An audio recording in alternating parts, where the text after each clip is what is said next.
Bonjour et bienvenue à tous dans cette nouvelle vidéo. Et oui, cette chaîne est de nouveau active. Et oui, cette chaîne elle est active à peu près une fois tous les 1000 ans pour une raison obscure. Mais en tout cas, on peut voir qu'au vu des dernières vidéos qu'on a sorties dans l'année, autrement dit vraiment pas beaucoup, on prend un tournant qui n'a vraiment rien à voir avec le début de la chaîne. Aujourd'hui, je vous conseille vraiment de regarder cette vidéo un dimanche soir, sous la couette, avec un petit thé, histoire de bien vous détendre. Parce qu'aujourd'hui, on va parler de la possibilité d'une guerre nucléaire à grande échelle. Non, plus sérieusement, si vous avez suivi l'actualité internationale, malheureusement pour nous, la menace nucléaire est revenue sur le devant de la scène. Que ça soit dans les médias et même au cinéma, c'est un enjeu qui fascine et terrorise à la fois. Et dans cette vidéo, on va se poser la question de savoir est-ce qu'une guerre nucléaire à grande échelle est réellement possible ? Le but, c'est bien évidemment de faire un tour d'horizon pour sortir un peu de la torpeur médiatique et d'essayer d'apporter des éléments de réflexion, mais aussi du réalisme dans cette question. Aussi, cette vidéo prend une perspective qu'on peut qualifier de relations internationales. C'est vraiment dans est-ce que les acteurs des relations internationales sont capables de déclencher une guerre nucléaire, oui ou non ? We are at DEFCON 1. Par rapport à plein de contenus sur internet, vous allez trouver les sources en description que je vous invite bien évidemment à consulter, histoire quand même que vous fassiez votre propre avis. Et donc c'est parti, on commence tout de suite.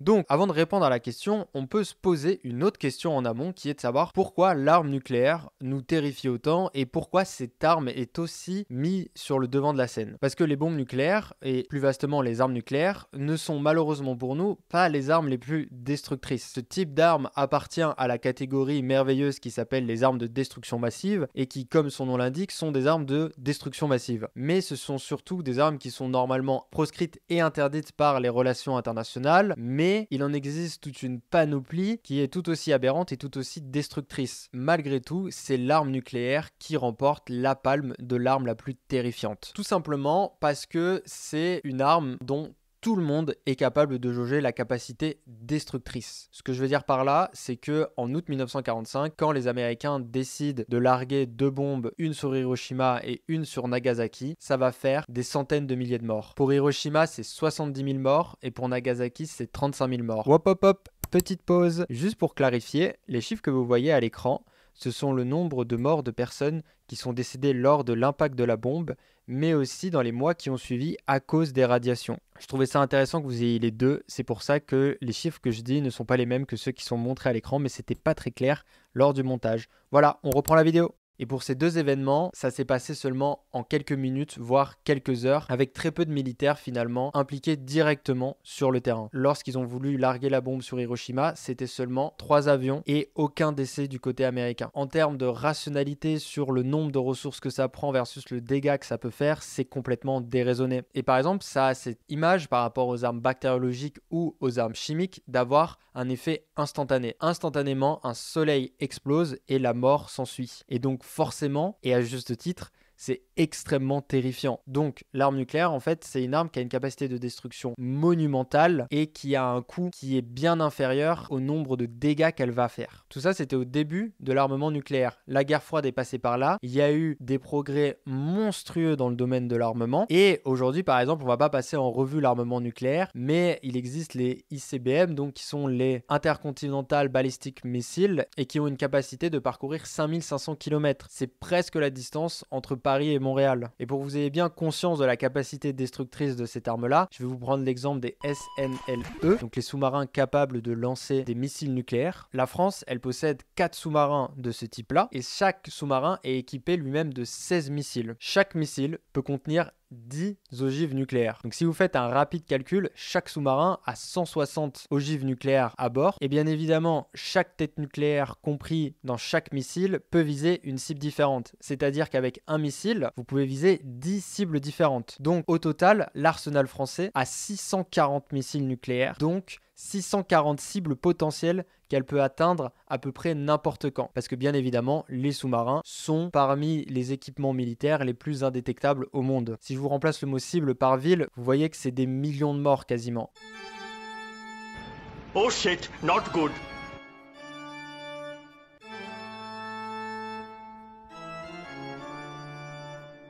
Ça fait beaucoup là, non? Il faut savoir que la France, elle est seulement 4e au classement des puissances nucléaires. C'est sans compter sur la Russie ou les États-Unis.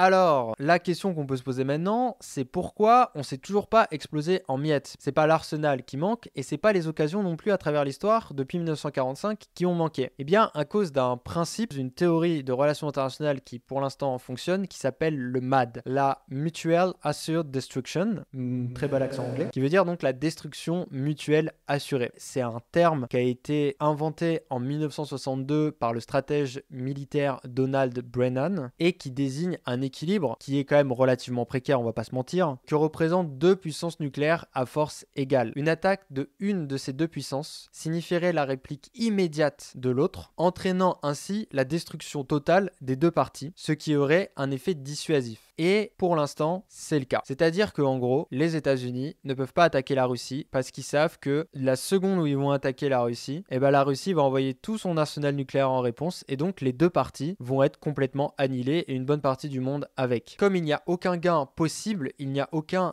intérêt à utiliser cette arme-là. Et que donc même ça prévient l'idée d'un conflit entre les deux et ça a été l'équilibre qui a prévaut donc pendant la guerre froide et qui prévaut encore aujourd'hui malgré tous les événements qui se passent actuellement dans le monde. Et c'est d'ailleurs pour ça que la plupart des nations nucléarisées ont en fait adopté des doctrines qui sont défensives et non pas offensives avec cette arme-là. Par exemple, la France, elle, a une politique de dissuasion, c'est-à-dire que elle s'en est dotée pour dissuader ses ennemis d'attaquer. Ne m'attaquez pas parce que sinon, je lâche tout mon potentiel nucléaire sur votre gueule et donc il n'y a aucun intérêt à m'attaquer. La Russie, elle, a la même doctrine, mais elle a aussi prévu le cas de réponse, c'est-à-dire qu'elle ne se servira de l'arme nucléaire que si son intégrité territoriale est menacée ou si l'entièreté de sa nation est menacée. C'est-à-dire qu'elle n'utilisera qu'en réponse à une attaque extérieure. Sauf que techniquement, c'est inapplicable puisque qui attaquerait directement la Russie et attaquerait le cœur même de sa nation en sachant qu'il pourrait se prendre une frappe nucléaire en retour. La Chine a quasiment la même doctrine. Les États-Unis, pour pas faire comme tout le monde, comme d'habitude, eux ont légèrement changé leur doctrine récemment. En fait, maintenant, ils ont une doctrine de dissuasion intégrée. En gros, pour la faire simple, en fait, c'est la combinaison de toutes les capacités qui leur permettent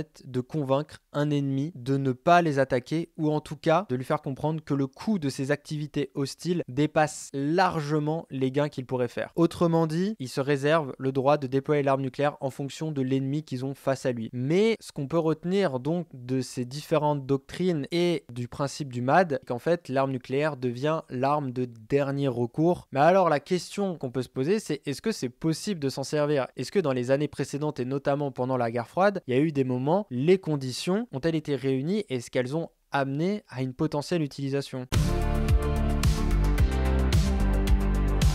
1983, qu'est-ce qui se passe? Déjà, c'est la sortie de Star Wars épisode 6, mais aussi de Papy fait de la résistance. Et c'est aussi l'année où l'humanité a failli être réduite en cendres 2 fois. Et donc, ça veut dire qu'on n'aurait jamais eu ni Retour vers le futur, ni Rocky 4. Et ça aurait été quand même été hyper relou. Le premier événement que je vous parlais, il se passe en septembre 1983. Il s'agit du vol 007 Korean Air Flight. C'est-à-dire qu'au début des années 80, Carter est le président démocrate américain, mais en fait, la guerre du Vietnam vient de se terminer pour les Américains, elle a fait des milliers de morts, elle apparaît comme un non-sens auprès de l'opinion publique américaine et donc sur la scène internationale, ça ne se passe pas très bien. Sauf que Jimmy Carter, il est au courant que Andropov, le leader de l'URSS, est extrêmement malade. Donc là, il se dit, ah, comme il est malade, c'est bien, ça veut dire que l'État est faible, donc moi, je vais en profiter pour être hyper agressif avec eux. Donc, il décide de relancer les programmes nucléaires, d'armement nucléaire et d'y aller à fond. Donc, les soviétiques, ils se disent, ce mec-là, il est zinzin, il va falloir qu'on arrête les frais parce qu'il va déclencher une guerre. Donc, en 1981, l'élection arrive et donc c'est Ronald Reagan, le candidat républicain, qui gagne l'élection. Les soviétiques se disent, yes, c'est un républicain, peut-être qu'on va s'entendre un peu mieux avec lui, sûrement que les relations vont être plus à chaud parce qu'il y a aussi une transition qui fait en sorte que,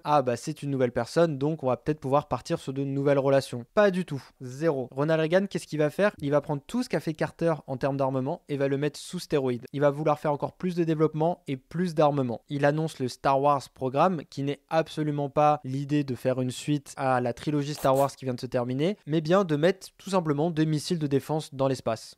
Voilà. Tout le monde est sur les nerfs à ce moment-là. Tout va très mal. Et là, au beau milieu de tout ça, il y a un vol, le vol Korea Flight 007, donc qui fait la liaison entre Séoul et New York, qui aurait dévié de sa trajectoire et qui se serait retrouvé dans l'espace aérien russe. Je rappelle encore une fois, les soviétiques sont extrêmement sur les nerfs. Ils voient donc un avion qui pour eux est non identifié apparaître sur leur radar. Qu'est-ce qu'ils font? Ils l'abattent. Ils prennent pas vraiment le temps de réfléchir. 269 morts. C'est horrible. Et parmi ces passagers, 62 Américains. Donc autant vous dire que c'est une autre ambiance que d'abattre un ballon météorologique qui passe au-dessus des États-Unis. Alors pourquoi les soviétiques l'ont abattu? Ils sont pas juste fous alliés. Dans la thèse officielle, ils pensaient que c'était un avion de reconnaissance américain. On voit bien qu'il y a les prémices d'un affrontement. Je veux dire, vraiment, on a pu déclencher des guerres pour moins que ça. Donc il y a quand même des civils américains qui sont décédés. Les soviétiques, là, ils se disent, est-ce qu'on vient vraiment d'abattre des Américains? Donc ils s'attendent à des représailles. Donc ils sont encore plus sur les nerfs qu'avant. Le 26 septembre 1983, les défenses soviétiques aériennes détectent une attaque américaine. Et pas n'importe laquelle, ça serait 5 missiles nucléaires qui viendraient frapper les Russes. Sauf que c'est faux, il n'y a pas de missiles. Et donc cette attaque-là rentre dans la doctrine russe qu'on a vue et donc permettrait à la Russie de répondre nucléairement parlant aux Américains, puisque vous utilisez l'arme nucléaire, donc moi aussi je vais l'utiliser pour me défendre. Mais heureusement pour nous, sinon vous ne serez pas en train de regarder cette vidéo, Stanislav Petrov, le militaire qui les détecte, n'y croit pas. En fait, il se dit dans sa tête, si les Américains nous attaquent, c'est pas avec 5 pauvres missiles qu'ils vont nous attaquer. Ils vont nous attaquer avec 5000 missiles en fait. Donc, il décide de ne pas reporter cet incident à ses supérieurs directs. Et heureusement pour nous, il avait raison, il n'y avait pas de missiles, c'était une fausse détection de la part des radars. L'autre événement, c'est un événement aussi qui s'est passé quelques semaines, voire quelques mois après. On frôle l'Armageddon nucléaire le 26 septembre 1983 et on recommence la même chose le 7 novembre 1983. Donc les Américains, dans leur bureau, se disent, non mais attends,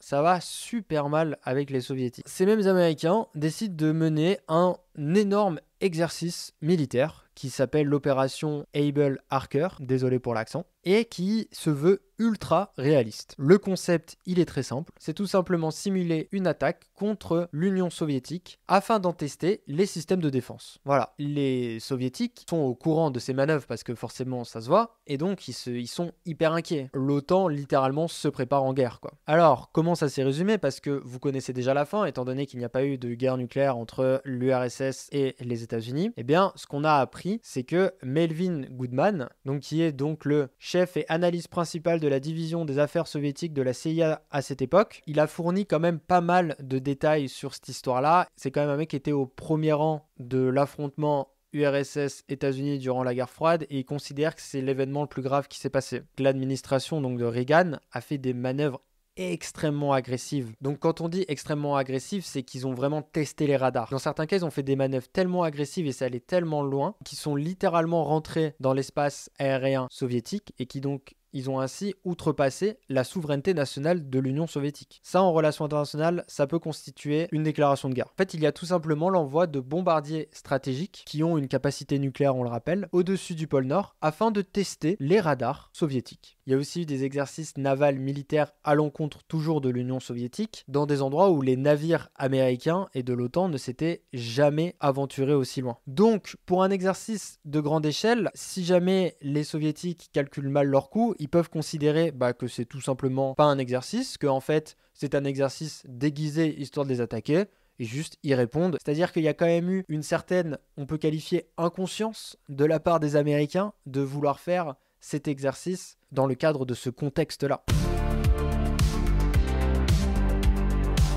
Outre avoir frôlé l'Armageddon nucléaire 2 fois en si peu de temps, ce que ça nous dit, c'est que même quand les conditions de la dégénérescence totale sont réunies, ça n'a pas encore eu lieu. Ça ne veut pas dire que ça n'arrivera pas, ça veut juste dire que les acteurs internationaux sont très conscients des capacités de destruction. Même s'il y a des mouvements très agressifs, c'est littéralement l'option du dernier recours. Donc, les acteurs de la scène internationale n'ont réellement aucun intérêt à utiliser cette arme. Et comme d'ailleurs le disait Khrouchtchev en 1963, quelques temps après la crise des missiles de Cuba, les survivants d'une guerre nucléaire environt les morts. Donc en fait, il n'y a aucun acteur international qui n'a d'utilité, de rationalité d'utiliser cette arme en premier. En fait, c'est une arme qui sert essentiellement à se faire entendre sur la scène internationale. La possibilité de pouvoir l'utiliser oblige tous les acteurs à écouter celui qui l'a. Et d'ailleurs, tous les membres du Conseil de sécurité ont l'arme nucléaire aujourd'hui. On voit bien aussi la place que l'on accorde, que ce soit dans l'espace médiatique ou aussi sur la scène internationale, à des acteurs qui prétendent l'avoir ou en tout cas qui décident de ne pas respecter les règles internationales pour l'avoir. Les armes nucléaires, pour l'instant, préviennent les conflits entre les grandes nations parce que c'est le paradigme qui a été instauré depuis 1945. C'est un équilibre qui est extrêmement précaire parce qu'on l'a vu, il suffit d'une erreur, il suffit d'un mauvais calcul d'un radar pour avoir les conditions réunies pour qu'un État attaque en pensant se défendre. Et que donc, à terme, le paradigme nucléaire n'est pas un paradigme qui est viable. Il faut que toutes les institutions internationales prônent et avancent vers le désarmement nucléaire. Il faut que, en fait, la diplomatie prévaut en tout temps. Utiliser l'arme nucléaire en relation internationale, c'est comme jouer au pinball. Dans tous les cas, du moment que vous avez commencé à jouer au pinball, vous allez pouvoir marquer autant de points que vous voulez. La balle, elle finira toujours par tomber et vous finirez toujours par perdre. Si vous êtes toujours là et que vous n'avez pas fait de crise d'angoisse,